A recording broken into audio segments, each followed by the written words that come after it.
Muling ipinamalas ng mga kapulisan ang kanilang kahandaan at dedikasyon sa paglilingkod ng mabilis nilang tugunan ang isang aksidente na naganap sa Sitio Ambatak, Barangay Bayo, Bontoc Mountain Province. Agad na rumesponde ang mga tauhan ng 1501st Maneuver Company ng Regional Mobile Force Battalion 15, katuwang ang Provincial Disaster Risk Reduction and Management Office, Bureau of Fire Protection Bontoc Fire Station, Bontoc Municipal Police Station at mga voluntaryong sibilyan upang magsagawa ng rescue operation sa lugar ng insidente. Batay sa paunang investigasyon, isang motorized tricycle na minamaneho ng isang 23 taong gulang na lalaki mula sa Sitio Alimit, Barangay Hukab, Kiangan, Ifugao ang nasangkot sa aksidente. Ayon sa ulat, nawalan umano ng kontrol ang driver sa minamanehong sasakyan dahilan upang ito'y mahulog sa isang bangin. Pagkatanggap ng impormasyon hinggil sa insidente, agad na nagtungo sa lugar ang mga rumespondeng tauhan at nagsagawa ng rescue at retrieval operations. Sa pamamagitan ng maagap at sama-samang pagkilos ng mga ahensya at mga voluntaryo, matagumpay na naiahon ang sugatang driver mula sa pinangyarihan ng aksidente. Agad din siyang nabigyan ng paunang lunas bago isinugod sa Bontoc General Hospital para sa karagdagang pagsusuri at gamutan. Ang matagumpay na pagtugon sa insidenteng ito ay sumasailalim sa pagpapatupad ng 7 Focused Agenda ng Chief PNP, particular sa Enhanced Managing Police Operations sa pamamagitan ng maagap at epektibong pagresponde ng mga kapulisan sa isang emergency situation. Ang insidenteng ito ay patunay ng patuloy na pagsisikap ng PNP na maghatid ng mabilis, profesional at makataong serbisyo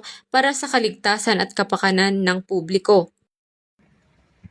Mula dito sa rehiyon ng Cordillera, ako ang inyong PNN correspondent, Patruluman Grace Bulangan, alagad ng batas, tagataguyod ng Balitang Pulis.